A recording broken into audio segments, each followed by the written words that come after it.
तो फाइनली ढूंढ लिया आपने। हाँ, मुझे उम्मीद थी आप ढूंढ लोगे। आज की इस वीडियो के अंदर मैं आपको बताऊंगा क्लास 10 इंग्लिश और उसका चैप्टर 1 कर रहे हैं, फर्स्ट फ्लाइट एनसीईआरटी बुक का, अ लेटर टू गॉड, भगवान के नाम पत्थर।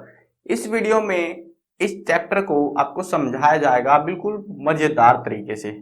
चलो शुरू करते हैं। मैं हूं अजय और आप देख रहे हैं सीसीएल क्लास। और हाँ, बता दूं आपको जो है समरी है इसकी, इस चैप्टर की समरी पीडीएफ में मिल जाएगी, डिस्क्रिप्शन में उसका लिंक चेक कर सकते हो। चलो अभी शुरू करते हैं। अ लेटर, एक पत्थर, टू गॉड, भगवान के नाम एक पत्थर। भगवान, अपने आमतौर पे पत्थर देखे होंगे ना, जो लेटर पोस्ट आती है, डाक आती है, तो उसमें क्या होता है, उसमें कुछ एड्रेस भरना होता है कि हाँ हम इसको भेज रहे हैं, वैसा ही होता है ना। उसके बाद में उसको एनवेलोप यानी कि पेपर के अंदर बांध के जो भी है सील वगैरह करके उसको भेज दिया जाता है आगे पोस्ट ऑफिस में, और फिर पोस्ट ऑफिस से वो आगे जाता है जिसके पास पहुंचना होता है, पोस्ट ऑफिस वाले उसको पहुंचा देते हैं।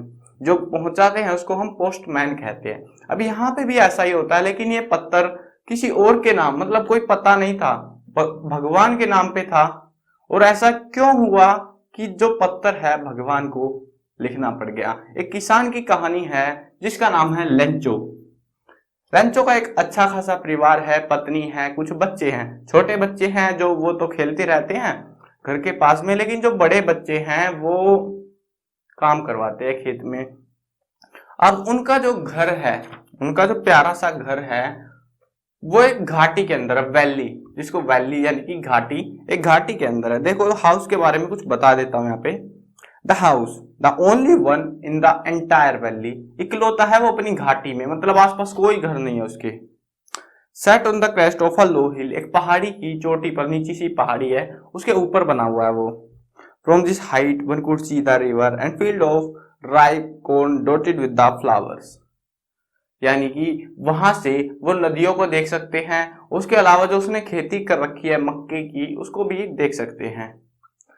सो अभी जो है उसको उम्मीद थी, क्योंकि घाटियों में क्या होता है ना, बारिश कभी होती है, मन किया तो हो गई तो बहुत सारी हो गई, नहीं होती तो होती ही नहीं, बिल्कुल सूखा पड़ जाता है। वैसा ही हो रहा था, बारिश हुए बहुत ज्यादा समय हो गया था, और बारिश ना होने की वजह से उसकी जो क्रॉप थी, उसका जो अनाज था खाने का, वो नहीं उग पा रहा था सही से। मतलब बड़ा तो हो गया था लेकिन वो अच्छा नहीं हो रहा था, उसको एक बौछार की या फिर पूरी बारिश की, अच्छी खासी बारिश की जरूरत थी। उसकी पत्नी ने बुलाया डिनर के लिए, आ जाओ, सभी को चिल्ला चिल्ला के बोल दिया, बेटा आ जाओ आ जाओ आ जाओ, डिनर करते हैं, आ जाओ।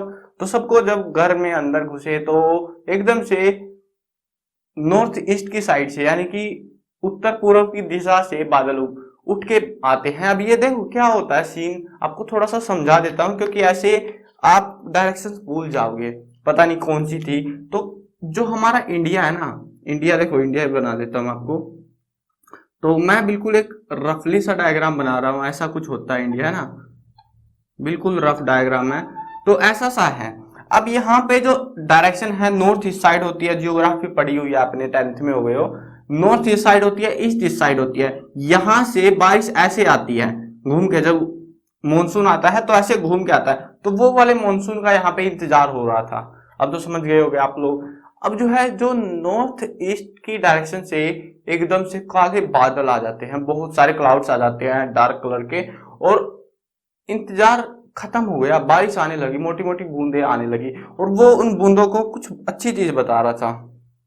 क्या बता रहा था? बड़ी बड़ी बूंदें तो गिरनी शुरू हो गई थी, लेकिन वो उनको सिक्के बता रहा था, कोइंस, कोइंस बता रहा था। उन बूंदों की कीमत, कीमत होती है ना, मतलब महंगी सस्ती, वैसे कीमत आंकना शुरू कर दिया। यहाँ पे बताता है, these are not rain drops falling from the sky, they are the new coins. ये कई बार पूछा गया है कि वो जो लेंचो उन बूंदों को क्या बताता है। They are the new coins, नए सिक्के थे वो। The big drops are 10 cent pieces and little ones are 5।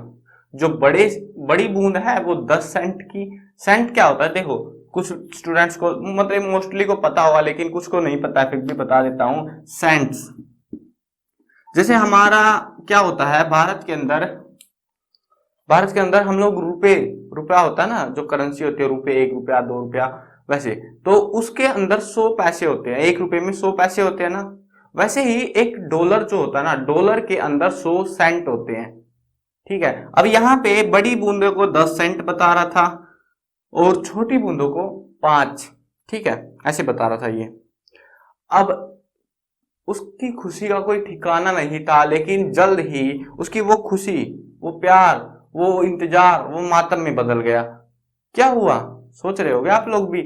वहां पे हुआ क्या, जल्दी ही हेल स्टोन्स आने शुरू हो गए। हेल का मतलब होता है ओला, स्टोन्स मतलब पत्थर, मतलब बड़े बड़े ओले गिरने लग गए। वो बर्फ के ओले होते हैं ना, वो वाले। तो वो गिरने शुरू हो गए, मोटे मोटे बच्चे बाहर उठा उठा के खेलते हैं वैसे ही। तो इतनी तगड़ी है, उसको लगा थोड़ी बहुत देर में रुक जाएंगे, लेकिन नहीं, वो घंटा हो गया, 1 घंटा हो गया उनको गिरते गिरते, वो रुकने का नाम ही नहीं लिया। पूरी घाटी सफेद हो गई। बस समझ लो फिर क्या हुआ उस खेती का। तो अब जो खेती थी वो बिल्कुल बर्बाद हो गई, उसमें नहीं बचा एक दाना भी। उसको लगा कि अब तो भूखा रहना पड़ेगा, ना उसकी कोई जान पहचान, मदद नहीं कर सकता। लेकिन उसका ट्रस्ट था भगवान में, गॉड में बहुत ज्यादा ट्रस्ट था उसका। अब उसको लगा कि चलो कुछ किया जाए। उसको 100 पैसों की जरूरत थी। कितने की? 100 पैसों, 100 पैसे की जरूरत थी। और ये जो 100 पैसों है उसको मिलने थे, मतलब कहीं से नहीं, कोई सोर्स नहीं था। और ये क्यों चाहिए थे? ताकि वो अगली क्रॉप उगा सके। इसको लेके वो भगवान को एक पत्र लिखता है, एनवेलोप में सील करता है और भेज देता है। लेकिन पहले देखते हैं उसके पत्र में ऐसा क्या लिखा हुआ था, है ना। तो उसने लिखा था, गॉड, हे भगवान, if you don't help me my family and I will go hungry this year. अगर आप मेरी मदद नहीं करोगे तो इस साल में मुझे और मेरे परिवार को भूखा रहना पड़ेगा। I need 100 pesos in order to sow my field again. मुझे 100 पैसों की जरूरत है ताकि मैं अपने खेत को दोबारा बो सकूं। And to live until the crop comes, और वो जिंदा रह सके तब तक, जब तक खेती नहीं आ जाती। बिकॉज द हेलस्टोन, आपकी जो गोले गिरे आपके द्वारा, तो उन्होंने खत्म कर दी मेरी खेती को। तो अब मुझे 100 पैसों की जरूरत है। लेकिन उसने ऐसा ही किया, लिखा पत्र के अंदर, उसके बाद में एनवेलोप में डाला, सील किया और डाल दिया मेल बॉक्स के अंदर कि पहुंचा दो भाई भगवान के पास। अब जो पोस्टमैन था वो देखता है कि ये क्या है भाई, किसको भेजना है पत्र, ये गॉड को, ये गॉड कहाँ से मिले, एड्रेस तो लिख देता कम से कम। उसको हंसी का कोई ठिकाना नहीं था, क्योंकि उसकी जिंदगी में पहली बार ऐसा हुआ था कि किसी बंदे ने भगवान के नाम पे पत्र लिख दिया था। वो हंसता हुआ अपने मास्टर के पास जाता है, जिसको हम पोस्ट मास्टर बोलते हैं। क्या बोलते हैं? पोस्ट मास्टर, यानी कि हेड होता है, बॉस होता है जो कि। तो अब जो है उसको लगा कि इसका जो है, इस बंदे का, लेंचो का बहुत ज्यादा ट्रस्ट है भगवान के लिए, और हमें जो है इस ट्रस्ट को बरकरार रखना होगा, क्योंकि पहली बार इसने भगवान के नाम कुछ ऐसा लिखा है, मतलब पहली बार हुआ उनके साथ। तो उसने अपने दोस्तों से, फैमिली से, 100 पैसे बहुत बड़ी अमाउंट थी। ये आज का जमाना नहीं है आपका कि 1 रुपया तो ऐसे ही फेंक दिया जाता है, नहीं, ये पुराना जमाना है बहुत ज्यादा। 100 पैसे बहुत ज्यादा हुआ करते थे उस टाइम पे। तो अब जो है उसने, पोस्ट मास्टर ने, जो है बॉस था, उसने पैसे इकट्ठे करने शुरू किए। अपने जो कर्मचारी थे वहां पे काम कर रहे थे, एम्प्लॉइज, तो उनसे थोड़ा थोड़ा पैसा लिया। उसके बाद में जो है अपने फैमिली से और इधर उधर से कलेक्ट करके उसने 70 पैसों को इकट्ठा कर लिया। उसको लगा कि चलो इसको भेज देते हैं, तब तक शायद उसकी कुछ तो मदद हो जाएगी। अब उसने जो है उन पैसों को उसके अंदर डाला और एक कागज पे उसने साइन कर दिया, गॉड। अब आप भी सोच रहे होगे उसने गॉड का साइन क्यों किया? क्योंकि उसको लगे, ताकि लेंचो को, कि ये जो पैसे हैं वो भगवान ने उसके लिए भेजे हैं। ठीक है, तो अब जो है साइन हो गया। जो पोस्टमैन था वो खुद आया उस पोस्ट को देने के लिए। और ये जो पोस्ट थी वहां पे संडे के टाइम आती थी, संडे के टाइम जाती थी, आती थी, ऐसा सीन था उनका।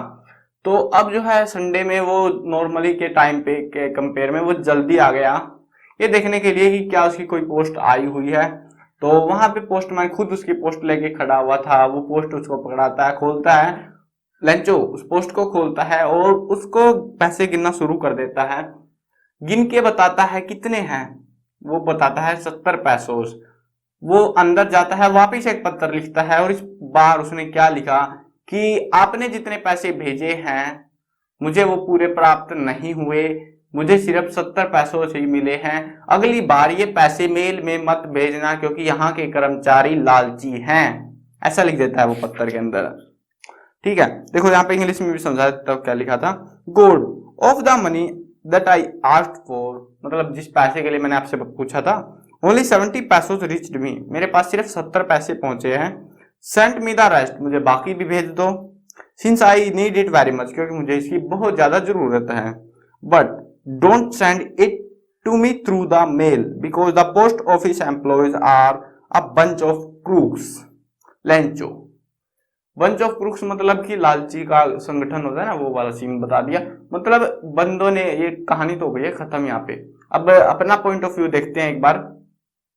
तो यहाँ पे हुआ क्या, एम्प्लॉयज ने मदद करी, साइन भले ही गोड के नाम पे कर दिया, लेकिन उसको लगा गोड ने भेजे हैं और उसको जो है मतलब उन्हीं के ऊपर आरोप लगा दिया जिन्होंने उसकी मदद करने की कोशिश की है। चलो कहानी यार मजेदार थी, लोगों ने अपनी तरफ से योगदान दिया जितना हो सका उनका, तो किसी की मदद करना अच्छी बात है। चलो वीडियो करते हैं खत्म। इसके question answer, important question, important तो वैसे एक दो ही क्वेश्चन बने इसमें, बाकी उसका मैंने पार्ट 2 बना रखा, छोटी सी वीडियो है, उसको भी साथ के साथ देख लेना ताकि कोई भी चीज आपसे ना छूटे इस चैप्टर से, क्वेश्चन वगैरह। तो उनको भी मैंने उनकी पीडीएफ बना रखी है, उनको भी आप उसी वीडियो के डिस्क्रिप्शन में देख पाओगे। डिस्क्रिप्शन में इस बुक के सारे चैप्टर्स की प्लेलिस्ट बनी हुई है, उनको जाके आप देख सकते हो। मैं कवर करने वाला हूँ क्लास 8, 9, 10, 11 और 12th क्लास की सभी सब्जेक्ट्स की video, Hindi medium English medium दोनों में होने वाली है। तो इंतजार किस बात का है, इस तरह में सब्सक्राइब का बटन है, सब्सक्राइब कर लो, साथ में घंटी आएगी उसको दबा देना ताकि कोई भी अपडेट आपसे छूटने ना पाए।